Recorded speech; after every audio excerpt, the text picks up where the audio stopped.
ଆଚାର୍ଯ୍ୟଜୀଙ୍କ ଚରଣରେ ସାଦର ପ୍ରଣାମ। ଆରେ ଏସବୁ କୁହ ନାହିଁ। ମୋର ପ୍ରଶ୍ନ ଏହା କି ସାର୍? ମୁଁ ବିଲକୁଲ ଆନୁଷ୍ଠାନିକ ଭାବେ କହୁନି। ଶୁଣନ୍ତୁ ଟିକେ ପ୍ରଥମେ। ହୃଦୟରୁ କହୁଛି। ବିଲକୁଲ ନୁହେଁ। ହଁ, ନା, ହୃଦୟରୁ ହିଁ ସାର୍। ଯେବେଠାରୁ ମୁଁ ଆପଣଙ୍କୁ ଶୁଣିଲି ମୋ ଜୀବନ ହିଁ ବଦଳିଗଲା। ମୋତେ ଲାଗିଲା ମୁଁ କ'ଣ ପାଇଗଲି ଯାହା ଏତେ ଦିନ ଧରି ଖୋଜୁଥିଲି। ମୋର ପ୍ରଶ୍ନ ଏହା କି ସାର୍? ମାନେ ମୁଁ କେଉଁ ଭଗବାନଙ୍କ ଉପରେ ପ୍ରଶ୍ନ ଉଠାଉନି, କିନ୍ତୁ ଯେତେବେଳେ ମୁଁ ଛୋଟ ଥିଲି ମୋ ମା ଏହି କଥା କହୁଥିଲେ। କାରଣ ମୋ ପିଲାଦିନେ ହିଁ ମୋ ବାପା ଚାଲିଗଲେ, କିଛି ଏମିତି ହିଁ ଥିଲା। ତେଣୁ ସେ କହୁଥିଲେ କି ଭଗବାନ ଶ୍ରୀରାମ ମଧ୍ୟ ତ ସୀତାମାତାଙ୍କୁ ନିଜ ଘରୁ ବାହାର କରିଦେଇଥିଲେ। ସେତେବେଳେ ଏହି କଥା ବୁଝା ପଡ଼ୁନଥିଲା। ଏବେ ଧୀରେ ଧୀରେ ବଡ଼ ହେଲି, ପୁଣି ମନ୍ଦିର ବି ନିର୍ମାଣ ହେଇଗଲା। ତାଙ୍କୁ ଲୋକେ ଭଗବାନ ବି କହିବାକୁ ଲାଗିଗଲେ।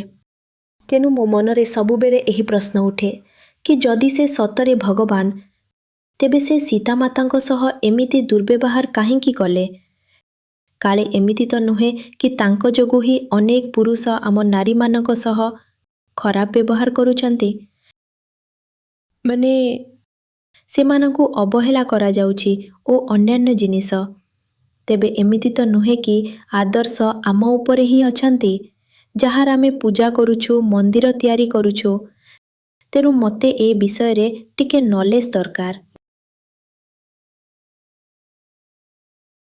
ଦେଖନ୍ତୁ, ମୁଁ ଆପଣଙ୍କୁ କହିପାରେ କି ଉତ୍ତରକାଣ୍ଡ ପଛରେ ଯୋଡ଼ା ଯାଇଛି। ଆଉ ଏହା କହିବା ପଛରେ ଅନେକ ପ୍ରକାର ଯୁକ୍ତି ହେଇପାରେ। ମୁଁ ଆପଣଙ୍କୁ କହିପାରେ କି ତୁଳସୀଦାସ କୌଣସି କାରଣରୁ ଏ କଥା ମାନସରେ ସାମିଲ କରିନଥିଲେ। ଏସବୁ ମୁଁ କହିପାରେ, କିନ୍ତୁ ମୁଁ ଏସବୁ କହିବି ନାହିଁ। ମୁଁ ସେଥିରୁ ଟିକେ ଅଲଗା କଥା କହିବି। ଦେଖନ୍ତୁ, ରାମ କିଏ? ଯେତେବେଳେ ଆପଣ ନିଜ ଯାତ୍ରା ଆରମ୍ଭ କରନ୍ତି ନା, ମାନେ ଯେତେବେଳେ ଆପଣ ଚେତନା ସ୍ତରରେ ଶିଶୁ ହୋଇଥାନ୍ତି, ଶରୀରର ବୟସ ଯାହା ବି ହେଉ, ଚେତନାରେ ଯେତେବେଳେ ଆପଣ ଶିଶୁ ହୋଇଥାନ୍ତି, ତ ରାମ ଆପଣଙ୍କ ପାଇଁ ଜଣେ ବ୍ୟକ୍ତି ହୋଇଥାନ୍ତି। ଚେତନା ଯେତେବେଳେ ଶିଶୁ ହୋଇଥାଏ, ସେତେବେଳେ ସେ ନିଜକୁ କ'ଣ ମାନେ? ଦେହ। ଚେତନା ଯେତେବେଳେ ଯୁବକ ହୁଏ, ସେତେବେଳେ ନିଜକୁ ମାନେ ମନ। ଆଉ ଚେତନା ଯେତେବେଳେ ବୟସ୍କ ହୁଏ, ଯଦି ବୟସ୍କ ହେଇପାରିଲା ତ ସେ ହେଇଯାଏ ଆତ୍ମା। ଚେତନାର ପିଲାଦିନକୁ କ'ଣ କୁହାଯାଏ? ଦେହ। ଯେଉଁମାନେ ନିଜକୁ ଦେହ ବୋଲି ମାନୁଛନ୍ତି, ପଛେ 80 ବର୍ଷର ହେଇଥାନ୍ତୁ, ସେମାନେ ଚେତନା ସ୍ତରରେ ଏବେ ବି ଶିଶୁ। ତେଣୁ ଚେତନା ଦେହରୁ ଆରମ୍ଭ ହୁଏ, ବଡ଼ ହେଇ ମନ ହେଇଯାଏ। ଆଉ ଯେତେବେଳେ ସମ୍ପୂର୍ଣ୍ଣ ଭାବେ ପ୍ରୌଢ଼ ହେଇଯାଏ ବା ପାକଳ ହୋଇଯାଏ, ତ ହେଇଯାଏ ଆତ୍ମା। ଠିକ୍ ଅଛି? ତେଣୁ ଯେଉଁମାନେ ବି ଆଧ୍ୟାତ୍ମରୁ ଆରମ୍ଭ କରନ୍ତି ନା, ଆରମ୍ଭରେ ରାମ ସେମାନଙ୍କ ପାଇଁ ଦେହ ହେଇଥାନ୍ତି। କାରଣ ଚେତନା ପିଲାଦିନେ ଦେହ ହୋଇଥାଏ, ଆଉ ଯିଏ ଆରମ୍ଭ କରିବ ସେ ତ ପିଲା ହେଇଥିବ। ତେଣୁ ସେ ପୁଣି ରାମଙ୍କୁ ବି କେଉଁ ରୂପରେ ଦେଖେ? ଦେହ ରୂପରେ। ଯେଉଁମାନେ ଟିକେ ଆଗକୁ ବଢ଼ନ୍ତି, ସେମାନଙ୍କ ପାଇଁ ରାମ ପାଲଟି ଯାଆନ୍ତି ଏକ ସିଦ୍ଧାନ୍ତ। ଠିକ୍ ଅଛି? ତେଣୁ ଯେଉଁମାନେ ଏକଦମ ଆରମ୍ଭସ୍ତର ଲୋକ, ସେମାନେ କହିବେ ରାମ ଦେହ ଥିଲେ, ରାମ ଜଣେ ସ୍ୱାମୀ ଥିଲେ, ତାଙ୍କର ଜଣେ ପତ୍ନୀ ଥିଲେ, ଏମିତି କଥା ହେବେ। ଯେଉଁମାନେ ଟିକେ ଉପରକୁ ଆସିବେ, ସେମାନେ କହିବେ ନା, ରାମ ଏକ ସିଦ୍ଧାନ୍ତ। କାରଣ ମନରେ ଦେହ ନଥାଏ, ମନରେ ସିଦ୍ଧାନ୍ତ ଓ ବିଚାର ଥାଏ ନା, ସିଦ୍ଧାନ୍ତ ଓ ବିଚାର। ସେମାନେ କହିବେ ରାମ ଏକ ସିଦ୍ଧାନ୍ତ ଅଟନ୍ତି। କର୍ତ୍ତବ୍ୟର ସିଦ୍ଧାନ୍ତ, ତ୍ୟାଗର ସିଦ୍ଧାନ୍ତ, ମର୍ଯ୍ୟାଦାର ସିଦ୍ଧାନ୍ତ। ଏହାର ନାମ ରାମ। ଆଉ ଯେତେବେଳେ ଆପଣ ବେଦାନ୍ତକୁ ଆସନ୍ତି, ଯେତେବେଳେ ଚେତନା ବିଲକୁଲ ପ୍ରୌଢ଼ ହୋଇଯାଏ, ସେତେବେଳେ ରାମ ଆପଣଙ୍କ ପାଇଁ ଆତ୍ମା ହୋଇଯାଆନ୍ତି। ସେଥିପାଇଁ ତ ଅନେକ ଥର ସନ୍ଥମାନେ ବୁଝାଇଛନ୍ତି ରାମ ବ୍ରହ୍ମ ପରମାର୍ଥ ରୂପା। ଏଥିପାଇଁ ବୁଝାଇଛନ୍ତି ଯେମିତି ଆପଣ ରାମଙ୍କୁ ଶରୀର ବୋଲି ନ ଭାବନ୍ତୁ। ଆମେ କିନ୍ତୁ ଚେତନା ସ୍ତରରେ ପିଲା ହେଇ ରହିଯାଉ। ଆମେ ରାମଙ୍କୁ ଶରୀର ଭାବୁ, ଆଉ ଶରୀର ମାନିଲେ ତେବେ ସେ ବ୍ୟକ୍ତି, ବ୍ୟକ୍ତି ମାନିଲେ ସେ ସ୍ୱାମୀ, ସ୍ୱାମୀ ମାନିଲେ ତାଙ୍କର ପତ୍ନୀ ଅଛନ୍ତି। ଆମେ ସେହି ସ୍ତରରେ ହିଁ ଖାଲି ବୁଲୁଥାଉ। ସେଇଟା ହେଉଛି କଥାର ସ୍ତର। ତେଣୁ ଭାରତରେ କ'ଣ ହେଇଛି କି ଧର୍ମର ଅର୍ଥ କଥା ପାଲଟି ଯାଇଛି। ଆମେ କଥା ବା କାହାଣୀରୁ ଉପରକୁ ଉଠି ପାରୁନାହୁଁ। ଯଦିଓ ବୁଝାଇଥିବା ଲୋକେ ବାରମ୍ବାର କହିଛନ୍ତି କି ଯଦି ତୁମେ କଥାରୁ ଉପରକୁ ଉଠୁନ, ସ୍ଲୋଗନ ରାମ ଖିଲौना ଜାନା। ପିଲାଙ୍କର ଥାଏ ନା ଖେଳନା। ଛୋଟ ପିଲା ତ ଖେଳନା ସହ ହିଁ ଖେଳିବ। ତେଣୁ ସେହି ଛୋଟ ପିଲା ଯିଏ ନିଜକୁ ଦେହ ମାନେ, ସେ ରାମଙ୍କୁ ବି ଦେହ ବୋଲି ଭାବିନିଏ କି ରାମ ଏମିତି ଥିଲେ, ରାମଙ୍କର ଏମିତି ଦେହ ଥିଲା, ରାମଙ୍କର ଏମିତି ଜନ୍ମ ହେଲା, ରାମଙ୍କର ଏମିତି ବିବାହ ହେଲା, ରାମଙ୍କର ଏମିତି ମୃତ୍ୟୁ ହେଲା। ସେ ରାମଙ୍କ ମୃତ୍ୟୁ ବି କହିଦିଏ। ସବୁ କହିଦେବେ, ସମାଧି, ଜଳ ସମାଧି, ପୁରା ସବୁ କହିଦେବେ। ଯେଉଁ କାର୍ଯ୍ୟକ୍ରମ ଦେହର ଚାଲେ, ସେମାନେ ଏମିତି କରନ୍ତି କାରଣ ସେମାନେ ନିଜେ ଦେହ ହୋଇ ରହିଛନ୍ତି, ତେଣୁ ନିଜ ଆରାଧ୍ୟଙ୍କୁ ବି ଦେହରୁ ଉପରେ ଦେଖି ହିଁ ପାରନ୍ତିନି। ଏହା ଅଧ୍ୟାତ୍ମର ଶୈଶବ କାଳ ଅଟେ। ଏହା ଅଧ୍ୟାତ୍ମର ସବୁଠାରୁ ପ୍ରାରମ୍ଭିକ ସ୍ଥିତି।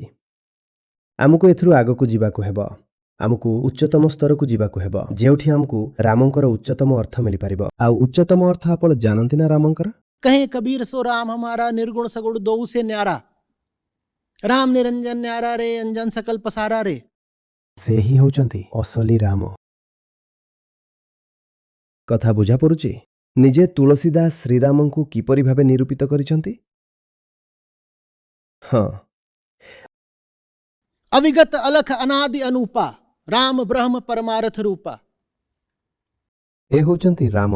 ଏବେ ଯିଏ ଅବିଗତ, ଯିଏ ଅଲଗା, ଯିଏ ଅନାଦି, ଯିଏ ଅରୂପା, ତାଙ୍କୁ ନେଇ ଆମେ କଥା କହିବାନି କି ସିଏ କାହା ସହ କ'ଣ କଲେ, ଆଉ କଥାରେ ନାମ କ'ଣ ଅଛି। ଆଉ ଆପଣ ରାମଙ୍କ କାହାଣୀ କହିବେ ଯେ ରାମ କ'ଣ କଲେ। ଆରେ ଶ୍ରୀରାମକୁ ନେଇ ତ କମ୍ ସେ କମ୍ 100 ପ୍ରକାର ରାମାୟଣ ଅଛି। କେଉଁ ରାମାୟଣରେ ସିଏ ସୀତାଙ୍କ ସହ କେମିତି ବ୍ୟବହାର କରୁଛନ୍ତି ତ କେଉଁଠି କିଛି ଅଲଗା। କେଉଁଠି ତ ଏମିତି ଘଟଣା ଅଛି ଯାହା ଅନ୍ୟ ରାମାୟଣରେ ହିଁ ନାହିଁ। ଆପଣ କୁହନ୍ତୁ, କଥାର ସମ୍ପର୍କ କଥାର ବିଷୟ ସହ ଅଧିକ ନା କଥାକାର ସହ? ସତ ସତ କହିବେ, ରାମ କଥା କ'ଣ ସ୍ୱୟଂ ଶ୍ରୀରାମ ଲେଖିଥିଲେ? ଯଦି ସ୍ୱୟଂ ଶ୍ରୀରାମ ଲେଖିଥାନ୍ତେ ତେବେ ବାଲ୍ମୀକି ରାମାୟଣ ଆଉ ତୁଳସୀ ରାମାୟଣରେ ଏତେ ବଡ଼ ବଡ଼ ପାର୍ଥକ୍ୟ କେମିତି ଆସିଥାନ୍ତା? କ'ଣ ଆପଣ ବୁଝୁଛନ୍ତି ଯେ ବାଲ୍ମୀକିଙ୍କ ରାମ ଆଉ ତୁଳସୀଙ୍କ ରାମ କେବଳ ଘଟଣାରେ ନୁହେଁ, ଚରିତ୍ରରେ ମଧ୍ୟ ଅଲଗା ଅଲଗା। ଆଉ ଆପଣ ଇଣ୍ଡୋନେସିଆ ବା ଥାଇଲ୍ୟାଣ୍ଡର ରାମାୟଣ ନେଇଯିବେ କିମ୍ବା ଦକ୍ଷିଣ ଭାରତର ରାମାୟଣ ନେଇଯିବେ, ସେଥିରେ ଏମିତି ପାର୍ଥକ୍ୟ ଅଛି ଯାହା ଆପଣ କଳ୍ପନା କରିପାରିବେନି। କାରଣ ଲେଖକଙ୍କ ଉପରେ ନିର୍ଭର କରେ କ'ଣ ଲେଖାଯାଇଛି। ଲେଖକ ନିଜ ଆଡୁ ରାମ କଥା ଲେଖିଛନ୍ତି ନିଜ ହିସାବରେ। ଏବେ ତାଙ୍କୁ ନେଇ ଆମେ କହିବା ରାମ ଏମିତି କାହିଁକି? ପ୍ରଶ୍ନ ହେବା କଥା, ରାମଙ୍କ ଲେଖକ ଏମିତି କାହିଁକି? ରାମ ନା ଏମିତି ନା ସେମିତି, ସେଇଟା ତ ଲେଖକଙ୍କ ଉପରେ ଯାହା ବି ଲେଖାଯାଇଛି। ଯିଏ ପ୍ରକୃତ ରାମ ସିଏ କିଛି ଅଲଗା। ପ୍ରକୃତ ରାମ ହେଉଛନ୍ତି ସତ୍ୟ, ଆତ୍ମା, ବ୍ରହ୍ମ। ରାମ ବ୍ରହ୍ମ ପରମାର୍ଥ ରୂପା, ସେଇଟା ହେଉଛି ଶେଷ କଥା। ଆମକୁ ତା ଉପରେ ଧ୍ୟାନ ଦେବାକୁ ହେବ। କଥା ବୁଝା ପଡୁଛି? ନହେଲେ ଆମେ ଏଇ ଛୋଟ ଛୋଟ କଥାରେ ଲଢୁଥିବା କି ସେଠାକୁ ଗଲେ ତ ଏମିତି କାହିଁକି କଲେ, ବିଭୀଷଣଙ୍କ ସହ ଏମିତି କାହିଁକି କଲେ। ଲୋକେ ପଚାରନ୍ତି, ଆଚ୍ଛା ଶ୍ରୀରାମ ନିଜ ପତ୍ନୀଙ୍କୁ ସାଙ୍ଗରେ ନେଇଥିଲେ, ତେବେ ଲକ୍ଷ୍ମଣଙ୍କ ପତ୍ନୀ ତାଙ୍କ ସହ କାହିଁକି ନଥିଲେ? ଏଇଟା ତ ଉର୍ମିଳାଙ୍କ ପ୍ରତି ଅନ୍ୟାୟ ହେଲା। ବିଭିନ୍ନ ପ୍ରକାର ଆକ୍ଷେପ ବାହାରେ, କେଜାଣି କ'ଣ କ'ଣ ସବୁ ବାହାରେ। ଆଉ ଏସବୁ କରି ଆମେ ସେହି ଉଚ୍ଚତମ ରାମଙ୍କ ଠାରୁ ବଞ୍ଚିତ ରହିଯାଉ। 4 ପ୍ରକାର ରାମ ଅଛନ୍ତି ଏ ଜଗତରେ। 3 ରାମ ବ୍ୟବହାର। ଆଉ ଯିଏ ଚତୁର୍ଥ ରାମ ଅଟନ୍ତି, ଚତୁର୍ଥ ରାମ, ତାଙ୍କୁ ନେଇ ସନ୍ଥ କହନ୍ତି चौथे का करो विचार। ପ୍ରଥମେ ସବୁ ରାମଙ୍କ ବିଷୟରେ ଅଲଗା ଅଲଗା କୁହନ୍ତି ମଧ୍ୟ। ଜଣେ ରାମ ଦଶରଥଙ୍କ ପୁଅ। ଏମିତି ବାକି 2 ରାମଙ୍କ ବିଷୟରେ କୁହନ୍ତି। ଜଣେ ରାମ ସିଏ ଯିଏ ବ୍ୟକ୍ତି ରୂପରେ ଅଛନ୍ତି, ଜଣେ ରାମ ସିଏ ଯିଏ ଘାଟେ ଘାଟେ ବିରାଜମାନ ଅଛନ୍ତି। एक राम का सकल पसारा, एक हाँ। राम है सबसे न्यारा।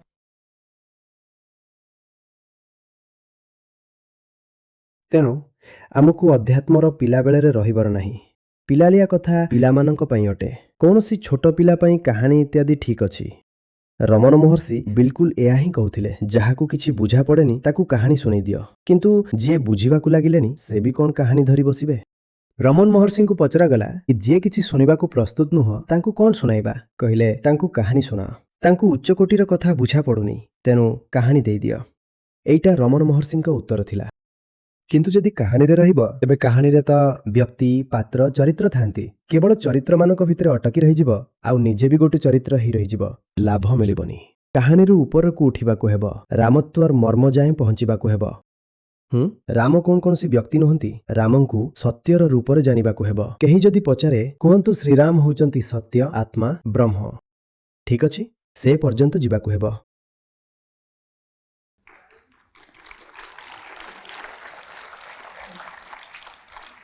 ବହୁତ ସମୟ ପରେ ଦେଖା ହେଲା ଆଚାର୍ଯ୍ୟଜୀ। ଆଗରୁ ଦେଖା ହୋଇଥିଲେ ତ ମୋତେ ବହୁତ କିଛି ଜଣାପଡ଼ିଥାନ୍ତା। ପ୍ରଣାମ, ମୋ ନାଁ ଆଭା। ମୁଁ ଉତ୍ତରାଖଣ୍ଡରେ ରୁହେ। ମୁଁ ଆଚାର୍ଯ୍ୟଜୀଙ୍କୁ 2000 ଲକଡାଉନ୍ ସମୟରେ ଶୁଣିବା ଆରମ୍ଭ କରିଥିଲି। ଏବଂ 1 ବର୍ଷ ଆଗରୁ ମୁଁ ସତ୍ର ସହିତ ଯୋଡ଼ି ହେଇଛି, ଗୀତା ସତ୍ର ସହ। ତେବେ ମଝିରେ ବ୍ରେକ୍ ହେଇଯାଇଥିଲା। ପୁଣି ଏବେ ରିସେଣ୍ଟଲି ସନ୍ଥ ସରିତା ସହ ଯୋଡ଼ି ହୋଇଛି। ଆଜିର ଆଉ ମୋ ଜୀବନରେ ଯେଉଁ ପରିବର୍ତ୍ତନ ଆସିଛି ସେଗୁଡ଼ିକ ହେଲା, ଏବେ ମୁଁ ଅଧିକ ମୁଁ ସେମିତିରେ ଏବେ ମୋତେ ଏହା ବୁଝା ପଡ଼ୁଛି କି ମୁଁ ବହୁତ ଅହଙ୍କାର ନେଇ ବଞ୍ଚୁଥିଲି, ଆଉ ସେଥିରୁ ସ୍ୱାଭାବିକ କି ମୋତେ ବହୁତ ଦୁଃଖ ଅନୁଭବ ହେଉଥିଲା ସବୁବେଳେ।